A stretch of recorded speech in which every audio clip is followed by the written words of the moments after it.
lot of women who've been cheated on 3, 4, 5 times. You know, I know people who've been cheated on, but if you get cheated on by every person you're with, the only common denominator there is black men and you. And which one is more likely, that every single black man is a cheater, or that maybe you don't have the best criteria? That's a very good point.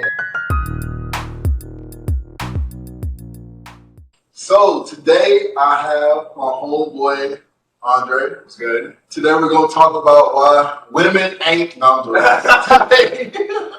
We're gonna talk about how hard it is to be a man today. Not saying it's harder to be a man than it is to be a woman. I'm saying that. That's what I'm talking.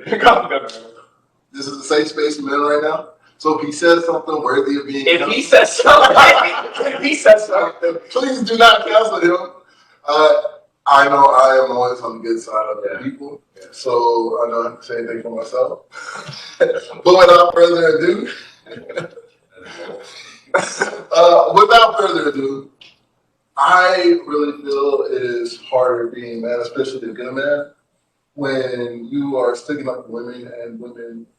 It feels like women aren't really thankful for that, especially being a black man, and how women or black women will say, "Oh, black men do this, black men do that," and then you come in and you say, "Oh no," like you try to, support your fellow man. They say, "Oh, most of the black men I know are pretty good," and I'm gonna kind of put you on the spotlight. So, what would you say about just the men in general that you know?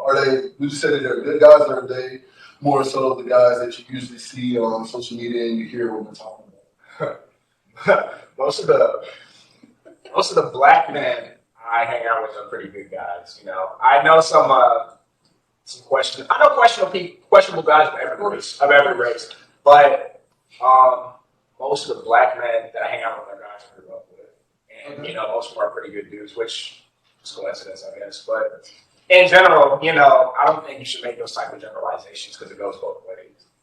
Like people based off their own experiences, they say things like men are trash, or like men just cheat, or like I saw someone yesterday said that like men can't be a feminist, a man can't be a feminist, and I just don't see, like, maybe you've been hurt in the past, maybe you've had certain experiences. But that's not a productive statement, and it's not true. It's not true. Exactly. It's right.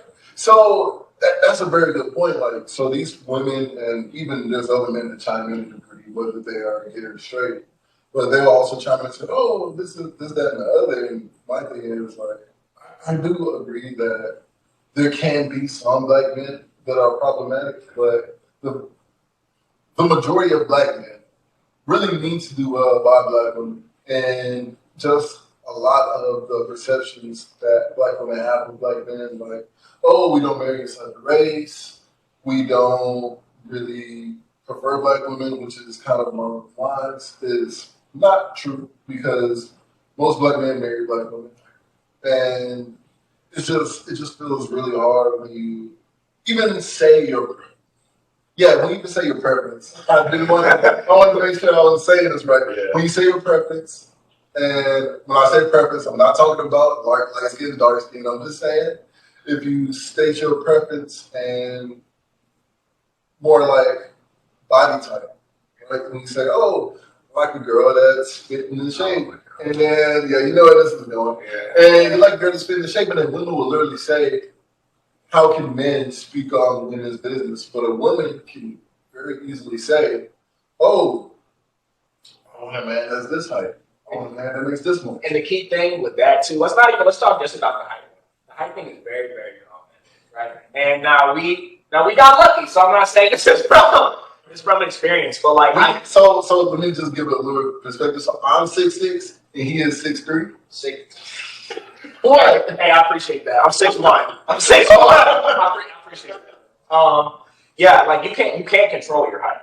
Right. You can't control your height. Whereas your weight, you don't want to hear it. You can eat healthier. You can go to the gym, and it's not even like, and I would venture to say, like, people want to call height preference, like a woman wants to call height preference. I feel like weight has more validity as preference, to be honest, because that shows me, and this is not, I love big women. Let me start with that. I love big women. Right? But the thing is, let me say this.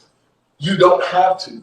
You don't have to. You also don't have to, like, skinny women because from what I see, yes, bigger women do get talked about, but when someone talks about a bigger woman, everyone jumps on that person. Whenever people talk about a skinny woman, and I feel like in the black community, the skinny woman is the woman that is kind of left out because she doesn't have any assets. Then they're like, oh, she's just skinny, and we don't really want to be with her. And people like, I was listening to a live stream the other day. This guy told us, well, he told a couple of black women that was skinny, oh, maybe I should date white guys. And yeah, and that's just how people feel with skinny black women. So I just wanted to add that because he does love bigger women. I believe him. I don't know for a fact, but he said it. So I'm going to say he does do it. I don't think he will lie. I'm just trying not to get canceled. That's all it is. So you don't? No, I love big women. Don't get me wrong, I love big women. I'm just saying that, I feel like if we're going to say height is a preference and weight is a preference, I would say weight has more validity as a preference. Okay. Because with height, you can't control that. Maybe as a woman you feel, you're not getting that masculine vibe, whatever the case may be from a shorter guy, whatever. But with someone who's, I'm not even going to say big, I'm going to say out of shape. With someone who's out of shape, that shows me, okay, you don't really care about your health too much. It might be you're lazy. I'm not saying all this is true, but I feel like there's more sound conclusions about someone's character you can jump through based on weight. Yet, when you talk about that, you're a jerk, Right. It's taboo. And for the other way around, it's not. If a guy comes on and he's a bigger guy, whatever, and people are clowning him, making jokes about him, whatever, right? It's funny. It's funny. So it's a double standard. And that's the one thing, that's a very good point, is that women will say, oh, guys, you see a bigger guy and ignore him, but talk about a bigger girl. And I'm like, bigger guys get more flack from guys than women do because it's way worse than what y'all think. Like, guys really put on kitty gloves when they deal with women, but with other guys,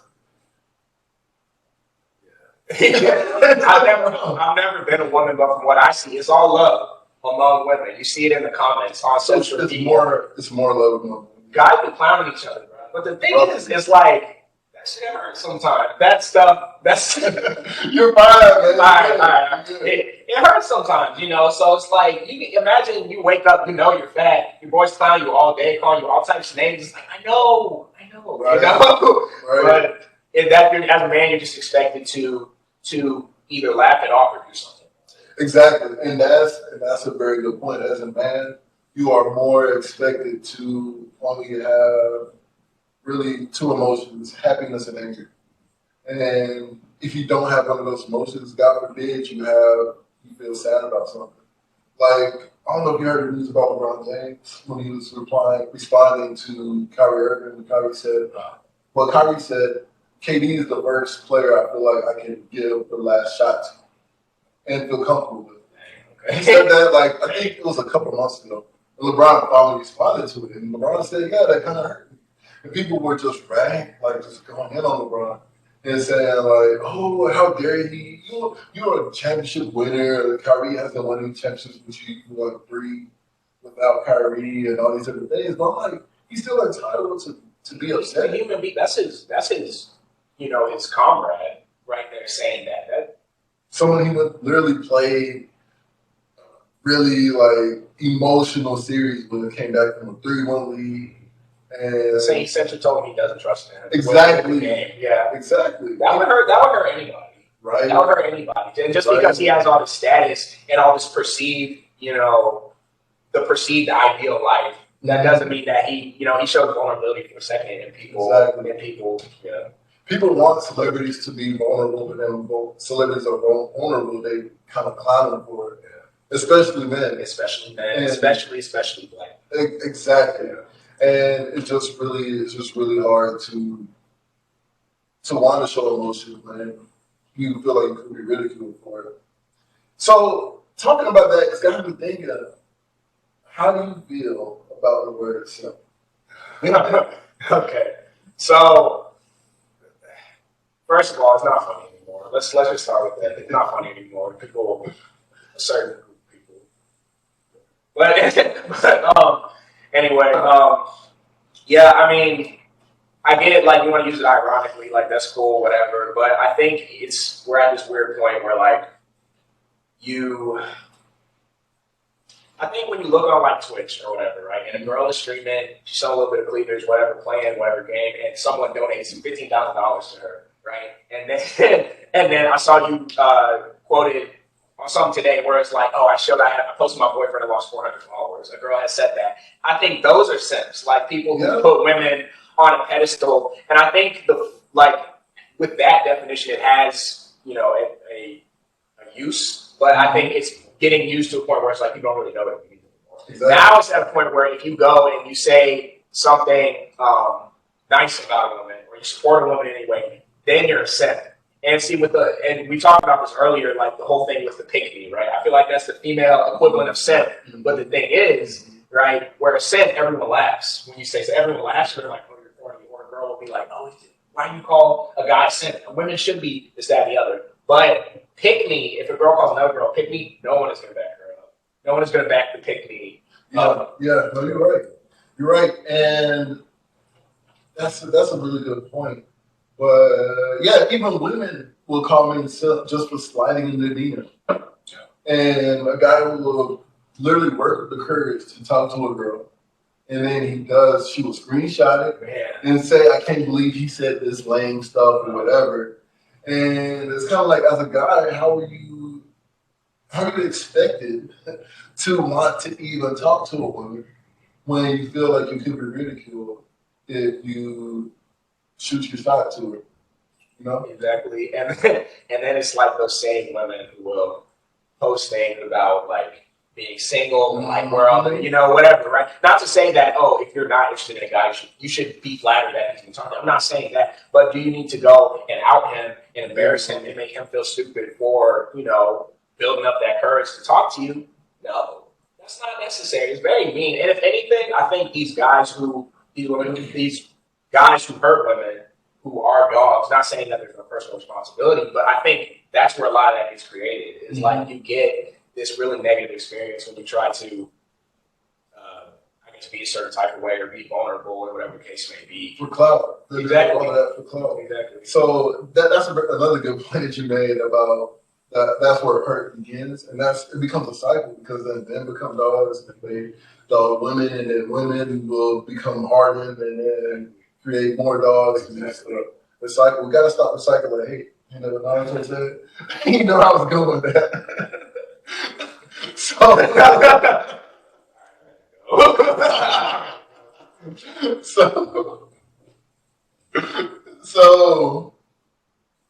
what's the next thing? There's something else I wanted to say. Well, do you have anything else on the subject of the perception of black men? Well, what we feel the perception of black men is by women, by black women. I don't know I haven't met these cheating black men. Like I would like to. I haven't met them. Black men don't cheat. Nah, but in all seriousness, I don't know how I got associated with black men too. Like, because there's no way that, again, our personal experiences don't equal the whole population. I don't know the statistic for how many black men cheat, but why is that associated with black men specifically? If it was just like, oh, men are trash, men cheat, I fine, whatever. But like, I don't know how that got. Maybe it has something to do with like the kind of the womanizing like culture you see in like rap music and stuff that people are idolizing. I don't know. What do you think? That was literally going to be what I was leading into. I have a theory. But so what I'm thinking is that black women feel this way because of how we came up in this country. And so because we came up differently from any other group, coming from slavery, Jim Crow, civil rights, into today, is that every time one black person does something, it feels like it's the perception of the entire black race. Interesting.